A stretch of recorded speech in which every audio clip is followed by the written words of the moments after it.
పెళ్ళైనా పండగైనా వేడుక ఏదైనా పట్టుచీరల ప్రత్యేక వేదిక వారాహి సిల్క్స్. సుమన్ టీవీ ప్రేక్షకులకు నమస్కారం. జూలై మాసంలో జూలై 5 నుంచి 15వ తారీఖు వరకు మేషరాశి వారికి ఎలా ఉండబోతుంది ఈ వివరణ తెలియజేయడానికి, రాశి ఫలితాలని తెలియజేయడానికి ప్రస్తుతం మనతో పాటు ఉన్నారు సంకల్ప మందిర నిర్వాహకులు, ప్రముఖ జ్యోతిష్యులు బ్రహ్మశ్రీ నందిబట్ల శ్రీహరి శర్మ గురువు గారు. వారితో మాట్లాడి పూర్తి వివరణ తెలుసుకుందాం. గురువు గారు నమస్కారం. గురువు గారు, వాగర్థావివ సంపృక్తౌ వాగర్థ ప్రతిపత్తయే జగతః పితరౌ వందే పార్వతీ పరమేశ్వరౌ. ఆదిత్యాయ చ సోమాయ మంగళాయ బుధాయ చ గురుశుక్ర శనిభ్యశ్చరాహవే కేతవే నమః. శృంగేరి జగద్గురు పీఠాధిపతులకి, కంచి పీఠాధిపతులకి నమస్కారములు తెలియచేసుకుంటూ కార్యక్రమాన్ని ప్రారంభిద్దాం. గురువు గారు, మరి ఎలా ఉండబోతుంది మేషరాశి వారికి జూలై 5 నుంచి 15వ తారీఖు వరకు?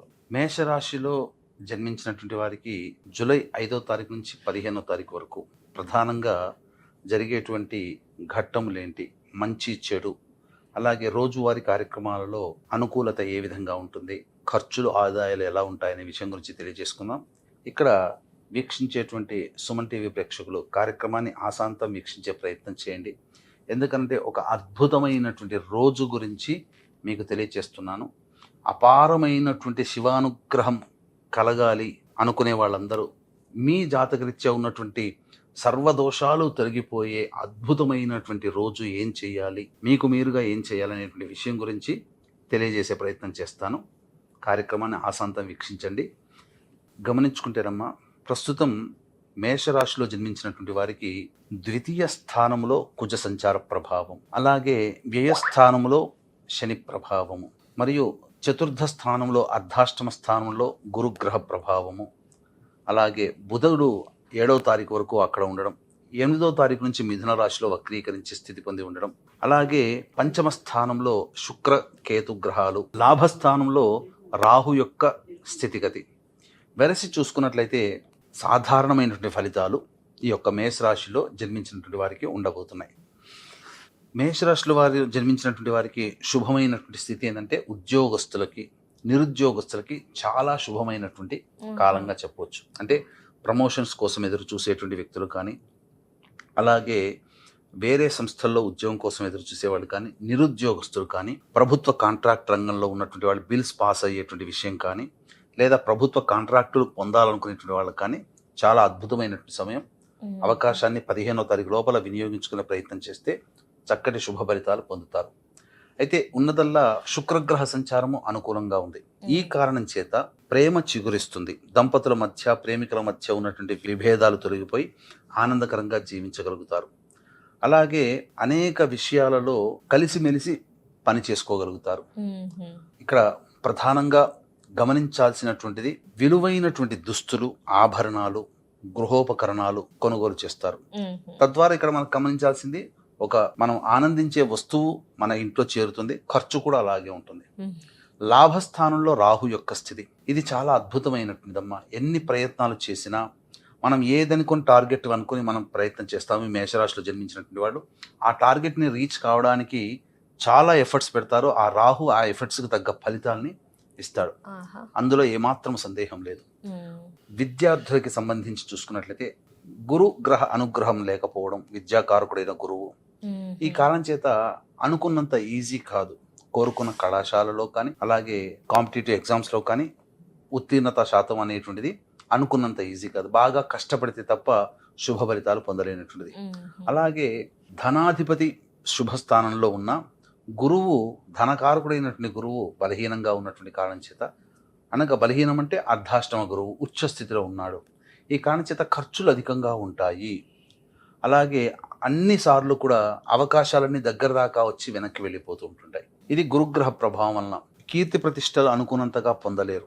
గొప్పగా ఎదుటి వాళ్ళ కోసం పనిచేస్తారు, కానీ వాళ్ళు అనుకున్నంత ఫలితము మేషరాశిలో జన్మించినటువంటి వాళ్ళకి లభించదు. తద్వారా నా కోసమా, నీ కోసం చేసుకున్నావులే, నీ స్వార్థం కోసం చేసుకున్నావులే అనే మాటలు వస్తాయి తప్ప, అయ్యో మన కోసం ఇంత కష్టపడ్డారు అని చెప్పి మేషరాశి వారిని అనుకోరు. ఇది జరిగేటువంటిది. ఇక ద్వితీయ స్థానంలో కుజుడు స్థితి పొంది ఉన్నటువంటి కారణం చేత పేషెన్స్ తక్కువగా ఉంటుంది. ఎప్పుడైతే పేషెన్స్ తక్కువ అయిపోతుందో మనిషి ఆలోచన అనేటువంటిది పరిధి దాటిపోతుంది. తద్వారా చిన్న చిన్న విషయాలకే కోపోద్రిక్తులవుతారు, మాట పెరుగుతుంది. అలాగే కుటుంబ సభ్యులతో వాగ్వివాదాలు పెరుగుతూ ఉంటుంటాయి. ఏలినాటి శని ప్రభావం ఎలాగో ఉంది కాబట్టి ఏలినాటి శని ప్రభావం వలన ప్రతి ప్రయత్నంలో ఆటంకాలు అనేటువంటివి ఉంటాయి. కాబట్టి జాగ్రత్తలు పాటించాలి. శత్రు సమస్యలు పెరుగుతాయి. అలాగే ప్రధానంగా తండ్రి గారి ఆరోగ్యం పట్ల కూడా శ్రద్ధ వహించాల్సినటువంటి పరిస్థితి. తర్వాత ఒక రాహువు, అలాగే రవి మరియు శుక్రుడు, ఈ 3 గ్రహాలు తప్ప మిగతా ఏ గ్రహాలు అనుకూలంగా లేవు.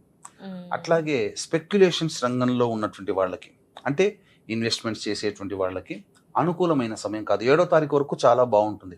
8వ తారీఖు నుంచి మాత్రం పెట్టిన పెట్టుబడులు కావచ్చు, స్టాక్స్లో పెట్టింది కావచ్చు, లాస్ అనేటువంటిది వస్తుంది. డబ్బులు అప్పుగా ఎవ్వరికీ ఇవ్వకూడదు. అత్యవసరమై ఆరోగ్యానికి హాని అని చెబితే తప్ప ఇంకా దేనికి కూడా ఎదుటి వాళ్ళకి అప్పుగా ఇవ్వకుండా చూసుకుంటేనే మంచిది. ఇన్ని రకాలైనటువంటి ఇబ్బందికర పరిస్థితులు ఈ మేషరాశిలో జన్మించినటువంటి వాళ్ళు పొందుతున్నారు. వివాహం కాని అబ్బాయిలకి అమ్మాయిలకి వివాహ సంబంధాలు కుదిరే అవకాశాలు ఉంటే ప్రయత్నం చేయవచ్చు, అందులో సందేహం లేదు. కాకపోతే ఇంతకుముందు చెప్పుకున్నట్టుగా ఒక అద్భుతమైనటువంటి రోజు ఉండబోతుందమ్మా. ఏంటంటే మహాశైవాఖ్య యోగము అని చెప్పి, అంటే సాధారణంగా మహాశైవాఖ్య యోగం అన్నప్పుడు సోమవారము, ఆరుద్ర నక్షత్రము, మాస శివరాత్రి, చతుర్దశి తిథి కలిసి వచ్చినటువంటి రోజు. 100 శివరాత్రులు కలిస్తే ఎంత పుణ్యఫలమో ఆ ఒక్క రోజుకి వస్తుంది. సంవత్సరంలో 3 లేదా 4 సార్లు వస్తుంది. మన అదృష్టం కొద్దీ ఈ నెల జూలై 13వ తారీఖు రోజున ఏర్పడుతుంది. ఇది తప్పించుకున్నామా, ఇది తగ్గిపోయిందా, మనకు మళ్ళీ 2053 సంవత్సరంలో, అది తప్పితే 2070 సంవత్సరంలో వస్తుంది. కాబట్టి ఇంతటి మహత్తరమైనటువంటి ఈ యొక్క రోజున మీ జాతకరీత్యా ఉండేటువంటి అన్ని రకాల ఏ రకాలైనటువంటి దోషాలు తొలగిపోవడానికైనా శివానుగ్రహం కావాలి.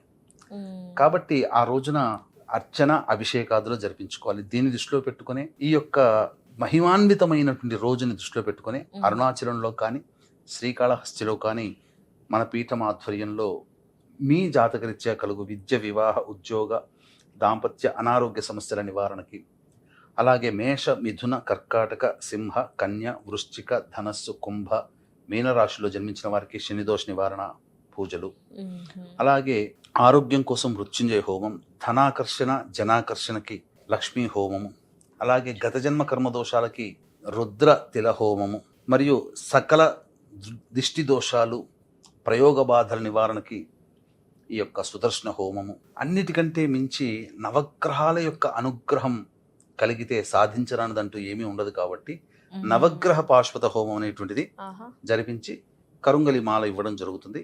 ఇది అమృత ఘడియల్లో జరుగుతుందమ్మా. అంటే సాయంత్రం 4 గంటలకి ప్రారంభమవుతుంది.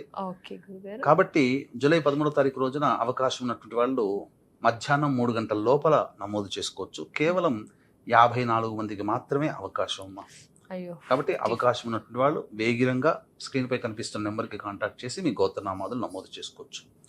ఇక రోజువారీ కార్యక్రమాలలో భాగంగా మనం చూసుకున్నట్లయితే ఈ రోజువారీ కార్యక్రమాల్లో ఖర్చులు, ఆదాయాలు ఎలా ఉంటాయో తెలుసుకునే ప్రయత్నం చేద్దాం. 5, 6 తేదీలలో కనుక చూసుకున్నట్లయితే మేషరాశి వారికి అన్ని విధాలుగా లాభదాయకంగా ఉంటుంది. ధనాదాయం బాగుంటుంది. ఖర్చులకు మించిన ఆదాయం లభించడం, సమస్యలన్నీ తీర్చుకుంటారు, సంతోషంగా గడుపుతారు. 7, 8 తేదీల్లో మాత్రం కాస్త జిగ్జాగ్ లాగా ఉంటుంది. ప్రశాంతత ఉండదు. ఏ పని చేయాలన్నా సంతోషం ఉండదు. ఖర్చులు ఎక్కువగా ఉండడం వల్ల మానసిక సంతోషం తక్కువగా ఉంటుంది. ఇక 9, 10 తేదీల్లో పెండింగ్లో ఉన్నటువంటి పనులను పూర్తి చేసుకుంటారు. విందులు, వినోదాలు, కుటుంబ సభ్యులతో పాల్గొంటారు. అలాగే పాత మిత్రులను కలుసుకుంటారు. 11, 12 తేదీలలో ఖర్చులు అధికంగా ఉంటాయి. కుటుంబ సభ్యులతో వాగ్వివాదాలు పెరుగుతాయి. కొంత అనారోగ్యం చేసే అవకాశము గోచరమవుతుంది. ఇక 13, 14 ఈ తేదీలలో ఇతరుల యొక్క సహాయ సహకారాలతో పనులన్నీ పూర్తి చేసుకోగలుగుతారు. అలాగే ప్రధానంగా రాని బాకీలు వసూలవుతాయి. ఆదాయం చాలా చక్కగా ఉంటుంది. ముఖ్యంగా ప్రభుత్వ పరంగా ఉన్నటువంటి సమస్యలు నివారణ అవుతాయి. లోన్స్ శాంక్షన్ అవుతాయి. ప్రభుత్వంకి సంబంధించి కాంట్రాక్టర్లకి మంచి రోజులుగా చెప్పవచ్చు. 15వ తారీఖు రోజున మాత్రం కష్టములు అధికంగా ఉంటాయి. ఏ పని ఎందో ముందుకు సాగదు. అలాగే ధన నష్టం కూడా అధికంగా ఉంటుంది అని చెప్పవచ్చు. ఏమైనా పరిహారాలు తెలియజేస్తారా గురుగారు? ఇంకా ప్రధానంగా ఈ యొక్క మేషరాశిలో జన్మించినటువంటి వారు ఈ యొక్క సంబంధించినటువంటి సర్వదేవకృత లక్ష్మీ స్తోత్ర పారాయణము, అలాగే ఈ కాలభైరవ అష్టక పారాయణం రోజుకి 3 సార్లు పఠించినట్లయితే చాలా మటుకు మంచి జరుగుతుంది. కానీ ప్రేక్షకులారా, జూలై 13వ తారీఖు రోజున మాత్రం ఎట్టి పరిస్థితుల్లో మిస్ కాకండి. మీ దగ్గరలో ఉన్నటువంటి దేవాలయాన్ని సందర్శించండి. అభిషేకము, అర్చన ఈశ్వరాలయంలో జరిపించుకోండి. మీకు భగవంతుడు శక్తినిస్తే ఇంకా మంచి జరగాలని కోరుకున్న వారైతే తప్పకుండా మన పీఠం ఆధ్వర్యంలో ఆ రోజున అరుణాచలంలో కానీ శ్రీకాళహస్తిలో కానీ జరిగేటువంటి కార్యక్రమంలో గోత్రనామాదులు నమోదు చేసుకోవచ్చు. ధన్యవాదాలు గురువు గారు. నమస్కారం. సర్వం శ్రీ ఉమామహేశ్వర పరబ్రహ్మార్పణమస్తు.